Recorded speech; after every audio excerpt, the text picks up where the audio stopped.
Critical race theory should be a non-issue.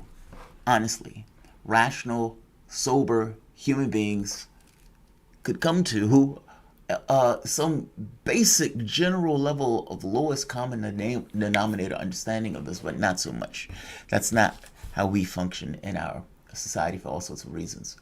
But you basically, if people came together and said, hey, look, at some point within the next 50 years, this country is going to be a minority majority nation, which means you're going to have the races themselves, or the various different groups, will be more in number than basically whites as a mass by themselves. I think whites make up about 70% of the population now. That number is going down, but it's still dominance in regards to numbers. Now, it makes entirely rational sense in a society that is mixed and that honors that mix and honors the various experiences of the various groups that are in that society. And just like one group would want their experience within the context of a country to be acknowledged, well, they would want that acknowledged in the place of education where the kid is being indoctrinated. Now, what I mean by that is all education is propaganda. On some level, it's an indoctrination. You are programming that kid with information that will be necessary for that kid to propagate in that society. It's the way societies do it. Now, they may do it in various ways, in different ways, but virtually explaining to that kid, okay, this is a world. Here's math, here's science, here's history, here's a certain little bit of general civics, and just enough to give you some general association with the rest of the people that are in your society, where you fall under this notion of a banner of America. Meaning whether you're in California or whether you're in Alabama, you still, at the very least, consider yourselves Americans. That is this kind of web of society that stitches 300 and something million people together, this belief in unbelievable things or unreal things. But that belief in unreal things allows us to have a country. It makes all the sense in the world that if you have people who are black and Hispanic and white, etc., that there is some, I would say, honest regard to history. Meaning, you don't need to have a history book with a slave lounging in a slave boat. And if the black kid is looking at that, what is the black kid thinking? What is the white kid thinking? It makes sense to me when you are having history, to have a contextualized version of history where each side gets honored. And yes, they're going to be an honest regard to it when you are explaining, okay, this was slavery. This is what happened to the Native Americans. This is what happened as we propagate ourselves through society and through the time period. This is what happened during the Civil Rights Movement. This is what happened during the Harlem Renaissance. This is what, et cetera, et cetera. But there are going to be some of those things in that history that are rough. And there are going to be some books that people read that are rough. And people, kids, may feel some kind of way about themselves. But that's not entirely the point of history. The point of history is just give an honest regard to what happened. The lens that you're using is the thing that I'm talking about here.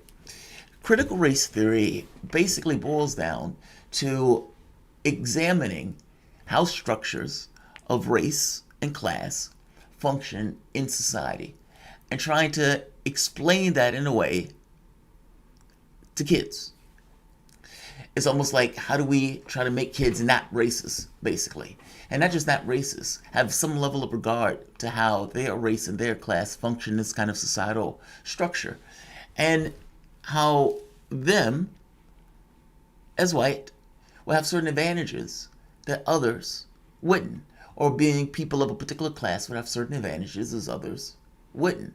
The point of it is not to make them feel bad. The point of it is just to give them some regard to how race and class function in society as they move forward. And not just as they move forward. How, let's say, little Johnny, his parents, has $180,000 or something like that in wealth. And Tyrone's $18,000. And what does that look like when he is growing up versus little Johnny is growing up? It's that part. Now, whether or not this is good or bad is almost irrelevant. The issue becomes what is the cause and effect of this? And not just the cause and effect of it, how is it done in practice? Because to me, it's not the issue in theory. If you went and told people, we're going to give an honest accounting of history, I don't think people will have too many qualms with that. Yes, you would have some people who are very racist who would have issues. You would have some people who just feel some kind of way that, I don't like little Dorothy feeling bad about herself. You would have that, yes. But I think the majority of people would just say, look, just teach my kid a contextualized version of history. Give them nuance. Explain to them their world. It doesn't necessarily have to be an overtly political exercise. It's just history lesson. People can do it. They do it every day. The catch becomes, what are they teaching? And what people know is, whatever you teach them, that kid is going to carry for a very long time, and it's going to, on some level, set and program that kid. Not to mention the implicit pressures and everything else that's coming from the parents and everything else. But I'm making the point that a contextualized version of history is not necessarily a bad thing. The catch becomes, if you are a political party, and as a political party, you need something to talk about, and you've made the decision that, look, economics is off the table in any real regard, short of tax cuts. And because economics is off the table, we can't really give anything to anybody in regards to policy that will be beneficial and advantageous in a way that the public will love us for it. So, off the table. I have an idea. Let's go back to a playbook from the 90s. Let's have a culture war. Now, I know some people will say, well, we're already having a culture war with Trump. But not really. Not in an organized, straightforward, full weight of the party way that I think we're headed for now. Now, this is, yes, prognostication, but my prognostications have often been quite good. In this case, what I think, critical race theory is tip of the spear. Now, the reason why I think this is taking place, I think these things are being plotted out one step after the next. So you have Donald Trump, who is culture warrior in chief, and the person who initially was laughed at by the party now has a full party allegiance. They have basically lined up behind Trump. They've ostracized Liz Cheney and Mitt Romney, and they've basically castigated any and everybody else that either voted against Trump or would not bow down, kiss the ring, and coddle the testicles. That's what has happened. Each and every Republican. Mitch McConnell. I forget the other woman's name. But all of these people, various people, that's what they do. Donald Trump loves those people. He just walk up, he just, do it, Mitch. Do it. Do it. That's how it works. Mitt Romney wouldn't do it. Rest of them lined up. Now, the catch becomes, because all of them have lined up to do this, it gives this kind of notion that the party is behind Trump. And what they're going to talk about and what they're going to fight about is basically the things that Donald Trump is going to fight about and talk about under this notion that he is the guy who's the future of this party in regards to policy.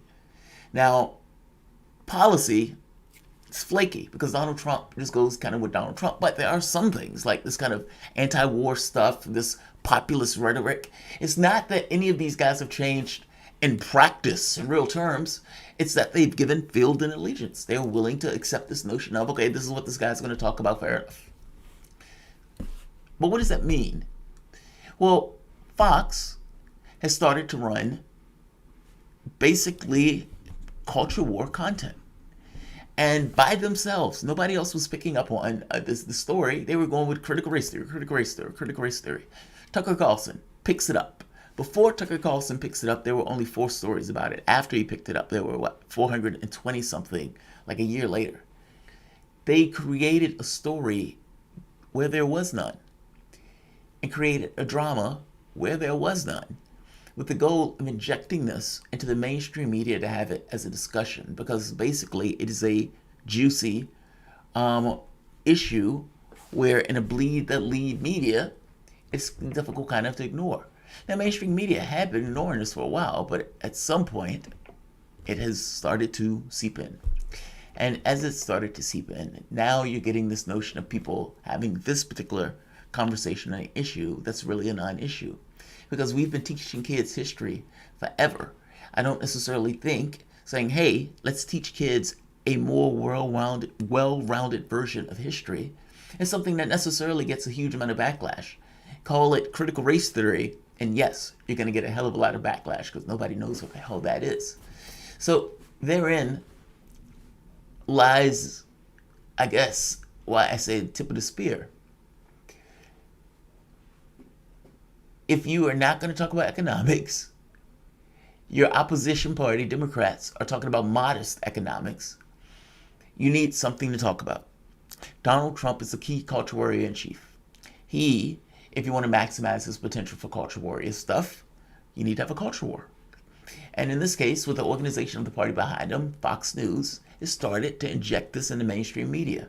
Now, these guys are going to eventually go into the midterms.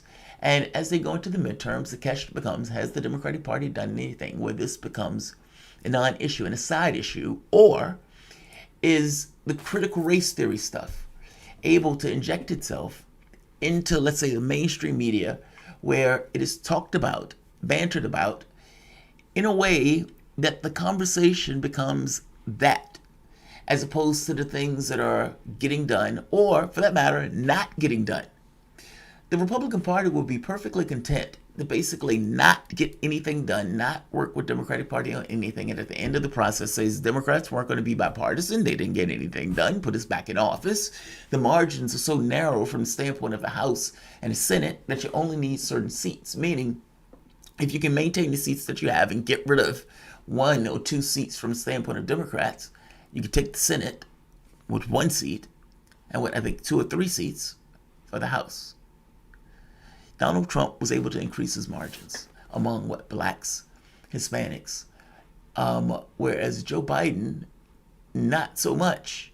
And not just not so much, was able to, yes, increase with whites. But the point is, the people who would be typical Democrat voters didn't necessarily go for Biden. And that should be worrying for them. And so now, culture warrior in chief Donald Trump is basically looking like he's running for office again.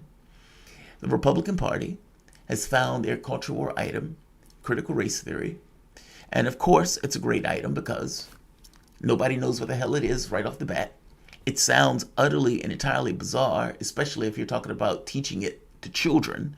I'm going to indoctrinate your kid with critical race theory. So right off the bat, you're stuck with something that you have to explain. And the fact that you have to explain it allows a certain degree of let's say, corruption in the explanation and the definition that you're trying to give and provide to people. And so right-wing audiences are going to be more, let's say, passive in regards to their listening to a message from the right-wingers. And they're going to explain it in a way that makes it seem like your kid is about to be indoctrinated, and little Sally is going to feel bad about herself. Because she's going to feel bad about herself, she's going to feel bad for being white. And I don't want little Sally being bad for being white at a young age.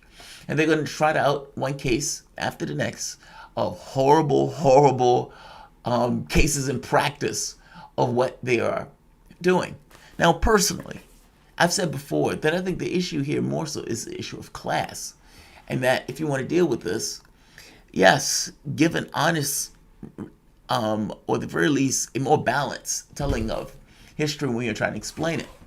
But if you don't do anything with the class issue, it's like, yes, little Sally grows up not to be racist, but little Sally still has a huge wealth gap with her and little Tyrone. Yes, I'm not racist, but yes, I also am in a much better economic position than you. You are living in the projects. I am not. I hope you get what I'm saying. Some of this stuff is built in from the standpoint of the economic system. And until you deal with the economic system, it's almost like a slap in the face to say, we're going to make sure she's not racist, but yes, you're going to stay in your economic distress. You found the right issue. You're going to motivate racists to basically come out the closet. You're going to motivate people who may feel somewhat dodgy about it. You may have some people who even just kind of have this passive, oh man, I don't know what this is. I don't really want to figure out what this is. So yeah, I'm kind of a no on this particular issue in regards to the way I may vote. And they are trying to marshal those people. They're trying to keep their margins and marshal more of their group. Now, this is kind of wild because they're basically trying to marshal the white population. What they know is, what, 70% of the population is white, give or take. You have a complicated history, to put it mildly, where one group literally held another group as cattle and perpetuated a lie over the course of hundreds of years that they were somehow less than the other, or that they somehow weren't actual men. Utterly astonishing. Basically a magic spell, a magic trick played over top of the population. And on top of that, stealing the labor. Both groups on some level came out with psychological damage on that, but one suffered psychological and physical damage. That physical damage being theft of wages over the course of hundreds of years. And that's just, to put it at the very basic bone level of it. That's not even talking about the abuse and the beatings and the rape and torture. So I hope you understand what I mean. Not to mention, over the course of hundreds of years, you perpetuate this kind of system of Jim Crow laws, this kind of fascistic system of oppression, and basically destruction of the reality of a particular group and the image of that group. And then to not compensate that group after the fact. You have a complicated history in this country. And that complicated history is made that much worse by economic distress and made that much worse by the wealth gap between those two groups. You find an issue that basically will pull out racists and militants. And the militants will try to fight tooth and nail. They would try to explain it like nobody's business. When on some level, just like defund the police, the way to win on some level is to not necessarily fight it in the way that it is being fought. The name of this is horrendous. Do you want to teach kids a decent lesson or not? And does it need to be fought under these grounds of critical race theory? And on some level, the Republicans are using this, again, entirely as a fig leaf because they don't want to have these other fights. So they're passing all of these laws to prohibit what you can teach kids, or basically prohibit teaching kids a well-rounded lesson. It is utterly and entirely bizarre. We can only teach our kids this level of bias and this level of indoctrination that does not give this kid anything that will make them feel bad about themselves or cry. Even if the lesson itself that makes them feel bad about themselves is just a retelling of history. And perhaps you can teach it in a way where the kid doesn't internalize this kind of self-guilt or whatever that they are overly concerned about. Teach kids a decent telling of history. But that's almost besides the point, to the point that I'm trying to make here. I'm trying to make here that that's a tip of the spear. Donald Trump is going to come in. He's going to be arguing law and order. And on this particular issue, this is going to be a wedge issue. Depending upon the states that this is used in, you may be able to edge off that one Democrat in the Senate or that X number of Democrat in the House without necessarily alienating your own base that doesn't necessarily overly care that much about these, let's say, racial issues, meaning it doesn't hurt you. The people who are going to hate you for taking a position like this and call you racist were never going to vote for you anyway. You're talking about the margin that's in between. And if the overwhelming majority of that margin is, let's say, white, you may not necessarily catch overt flack from that issue, even though they may be necessarily against you on that issue. It's this kind of win-loss ratio stuff, and it depending upon where you are. Now, the catch becomes this: do you engage on this? Do you engage on this? And there's a few horrible points about this. This level of politics has basically entirely ignored any notion of real politics. This is entirely teeing these guys up for this very specific fight. Fox News has been running this with Tucker Carlson in ridiculous degrees. And just to make my point, this is not me making it up when I'm saying they don't want little Johnny to feel bad about themselves. Right here. Some parents recently confronted Tennessee's commission about critical race theory in schools What specifically were they complaining about? Curriculum teaching elementary students about desegregation. Yeah, just literal, regular history. One of the books she specifically referred to was Ruby Bridges Goes to School, written by Ruby Bridges herself. Bridges, when she was 6, was one of the first African American students to integrate in New Orleans' all-white public school system. Steinman said that the mention of the large crowd of angry white people who didn't want black children in the white school too harshly delineated between black and white people, and that the book didn't offer redemption at its end. Because there was no redemption at its end. They wanted a fairy tale. This was real life. And so for them, I don't want my kid being taught reality. This is the point that I'm trying to make here. That shouldn't be controversial. And yet, this has been blown up in such a way where they have made it an issue when there wasn't really an issue there. By calling it critical race theory is confusing enough to give that space to people who, let's say, want that space to dwell in. Donald Trump is their culture warrior, giving them a culture war. Donald Trump has no issue being loudmouth and open about this very specific issue about what these kids are taught and everything else. And he is going to hit this. He's going to hit the quote unquote, the big lie that, I was cheated and we need to change the electoral system and everything else. And the catch is, what he's talking about when he's talking about changing the electoral system, the fact that Donald Trump lost and is saying that he's won, this is up means down, which means any change to the electoral system is not necessarily going to be a change to make the system more open. It's going to be making change it more close. Also, to add to everything else, talking about margins, the Republican Party has basically started to restrict voting in all of these various states. 90-something% of the laws that were passed or that were pushed on the standpoint of voting were Republican legislation. All of the stuff is somewhat of an organized pitch to take an election. And, from the standpoint of, okay, we're going to restrict voting, yeah. Again, this is nothing at this point to do with delivering anything for the population, meaning the entire body politic at this point is just a mere pretense to these guys trying to get power and trying to get power back. Democrats, while Republicans organize in this way, won since the elections in making corralling the people that can vote and making voting that much more difficult. You have this other sense of creating this culture war, this tip of the spear thing that Fox News has been banging on over and over and over and over and over against. Other media paying no mind. But the point was to inject this issue into the mainstream where they can have something to talk and banter about and create division and delineate people on something that will get them really emotionally engaged while ignoring the economic realities that are around them. For God's sake, 600,000 people have dropped dead over COVID. Think of all the businesses that either shut down or got screwed up. 30 million people were infected with this disease, and 30 million people are going to have hospital bills that are going to trail them because we don't have universal health care in this country. And within the context of all of that, the thing that they're talking about is this nonsense.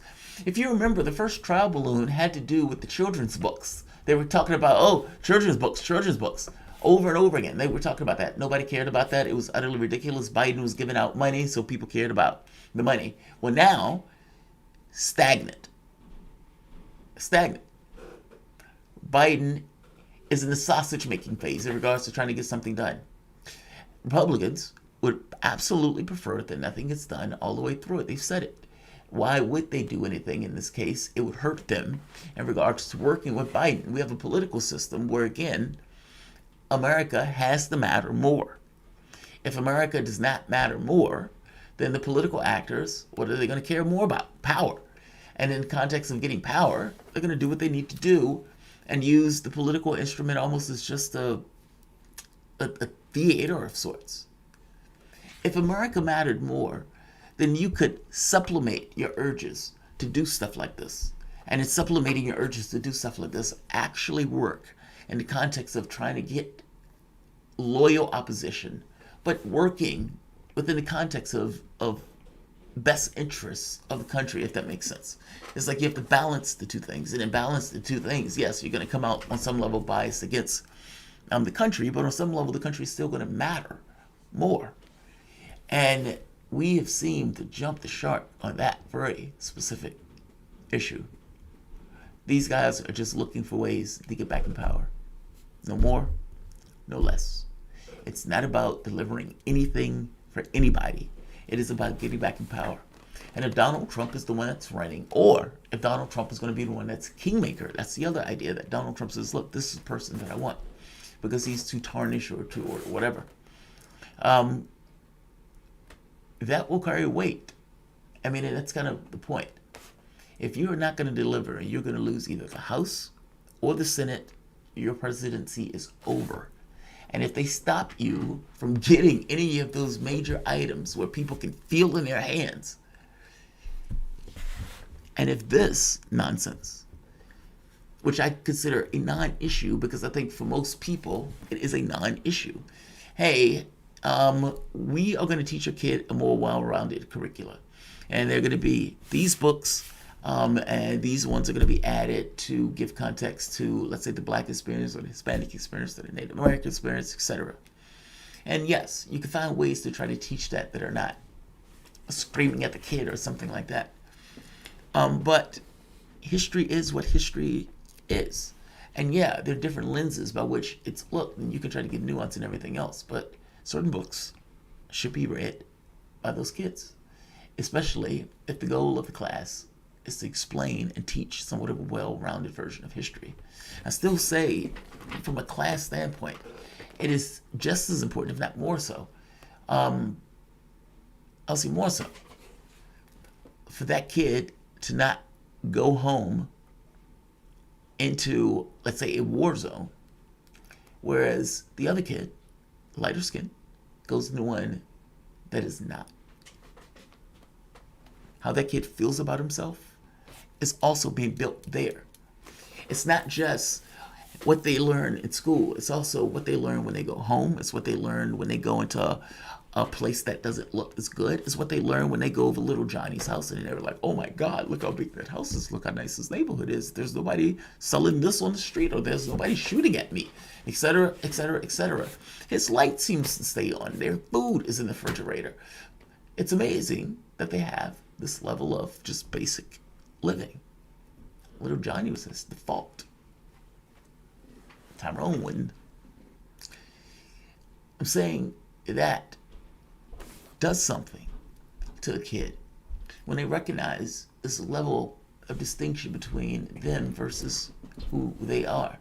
There are elements in society that they're going to have to deal with. This notion of being higher rates of prosecution, despite the fact that the drug is used the same way, or the way that doctors will give pain medication to one but not give pain medication to another, or be very skeptical of that. I've experienced that myself.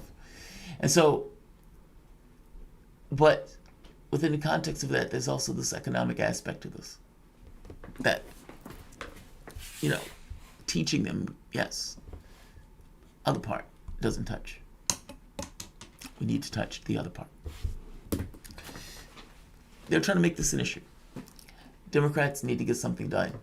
And honestly, there's a question of whether or not Democrats either should take this head on.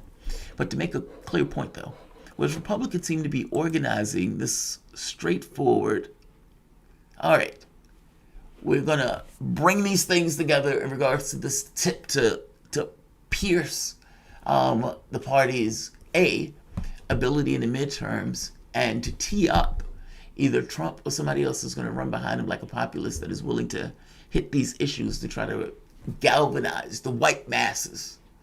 Whites typically vote Republican anyway. In this case, you have a majority Republican, majority white nation. And in the context of that majority white nation, if you could find issues that bring that to the forefront, can you win? Well, that's their gamble. That's their gamble. And I got to be honest, I'm not entirely sure. I mean, initially that's been the gamble before with Romney, but Romney wasn't able to bring the masses, or the white masses, as they would say, in such numbers that would overcome Obama in this case. And so the thought was, okay, you can't do it. And then Trump did it. And so could it be done again? Who the hell knows? But it seems that they are organizing somewhat almost like a thought out campaign to retake the federal government and the White House. The Democratic Party, instead of doing something about it, is doing these stupid shit like this. Laws create obstacle upon obstacle. These laws make it harder for you to vote because they don't want you to vote. And so I will say again, your vote matters. Your voice matters. Your will matters. Your desire for yourself and your families matters. And regardless of who you are, where you live, what party you belong to, your vote matters. We don't need you to tell us that our vote matters. We know our vote matters. I hope you understand. We don't need a pep rally. That's not what we need at this point. I understand that the vice president's job are very scarce, despite the fact that Joe Biden has given her several tasks, several which she didn't necessarily want to do. But in this very specific case, I don't need you to tell me that my vote matters. What I need, what people need, your constituents need, is for the capability and ability for them to go vote easily. And for that vote to be transparent, meaning people, when they know they put their vote in, they know that their vote goes in, and then their vote knows that that vote is counted. And it's not counted 20 times. It's not random people coming up and putting it in. They want to know that the electoral system is transparent. They want to know that the person they elect is indeed the person that they elected. That's what they want to know. They want to know that their electoral system works. In fact, I would make the case that you actually need that to even have a functioning system. Otherwise, people wouldn't take it seriously. But on top of that, your job on some level is to make that the case legislatively, not in a pep rally fashion. I mean, your constituents didn't put you in that office so you can not pass legislation to ensure that they're standing on lines for 5 hours. I mean, for God's sake, in some of these states, people were in lines for 7 hours. That is intentionally done to bleed off the number of people who would be able to vote for a particular candidate, especially if some people had to work or they didn't necessarily just want to stay there for all of that time. And Republican voters typically already made their votes. And so the idea that you're like, God, man, that's so aggravating. You have the presidency right now. You have the Senate and you have the House. And I know people will say, well, they only have 51 votes. Yeah, but this is existential risk. Republicans are passing legislation in various states in order to make it that much harder for them to win, which means that their capacity to win is being threatened directly in legislative fashion. And instead of doing something with the federal government, the device that you have at your disposal to scream, we believe in democracy, and we want to ensure that each and every person vote, and coming up with a plan. And yes, you have the plan, but you don't have the political will to pass it. You have the votes to pass it. You don't have the political will to pass it. What I mean by that is the filibuster is not a real thing. The filibuster can be ripped away just like that. And if need be, threaten to rip it away and be willing to do so under the notion that there's existential risk to your capability to get elected. If you are not willing to fight for your own threatened life, in this case, your own threatened political life, then you, maybe should lose. And to have this crazy candidate sitting here basically saying, we're going to give you guys pep rallies and we're going to get you motivated to go out and stand in those 8-hour lines. That's not what people want. That's not what they want. they put you in that office to do the opposite of what Republicans are doing. And that is basically to expand and to ensure that the people who vote are legit, meaning the device is legit. That's not what's taking place. One side seemed to be organized with the notion of going into this kind of triangulation thing, of hitting in multiple points, but basically all bouncing off of the same notion of Trump, culture war, and hitting margins in legislative areas where they could do it in like Texas or whatever, these states. Whereas Democrats are basically saying, we're going to get you guys powered up to stand in line and your vote matters. Matters. They're going to lose. They're going to lose. Like I said, it only takes one vote in the Senate. It only takes, 3 votes maybe in the House. And one side seems to be very organized, despite the fact that they don't have anything real to talk about. And if, like I said, Democrats doesn't get anything done, or people can't feel in their hands, they're going to have problems. They're going to have problems. But look, this video is not necessarily making an assessment on whether or not Democrats are going to win or lose. I mean, that's not no official assessment on that.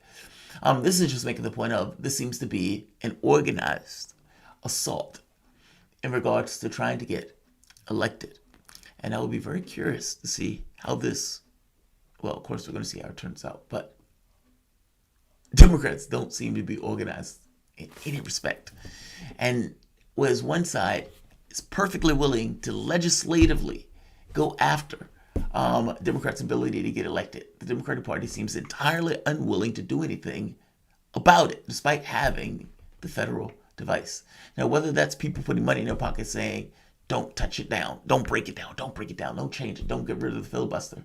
Under the guise understanding that at that point, you only have 51 votes to get anything passed. And it makes it that much easier to get things passed. And if it's that much easier to get things passed, there's that much more pressure on these guys from the standpoint of the public and public will for them to get things done. People with means in no way want them to get things done. They like this notion of, okay, we have an ossified, static system that works in their interest because the system operates already in their interest. If that changes in any particular way, that much more pressure on the political members by the public for them to get X or Y done. You could hide in the 61 votes. It is that much harder to hide in 51. But their capability of getting elected in the future is at risk. And even that is not enough for them to do something about it. They deserve to lose if that's the case. And it's not me proclaiming it. It's me saying, in a cosmic sense, they deserve to lose if they indeed end up losing and are not able to get elected, or it's that much more difficult for them to get elected, that much more hurdle for them to get elected. I mean, think about their constituents for the moment. Their constituents gave their hard-earned cash to these guys. They put money out of their pockets and put it into theirs, saying, do X or do Y to represent us. And no, I didn't necessarily vote for him, so fair enough. But for the people that did vote for him and the people that did go out there and so, this is such a slap in the face. What does the Democratic Party stand for? What does the Democratic Party stand for? And it does not seem in any particular way to stand for the people that back it. Like, share,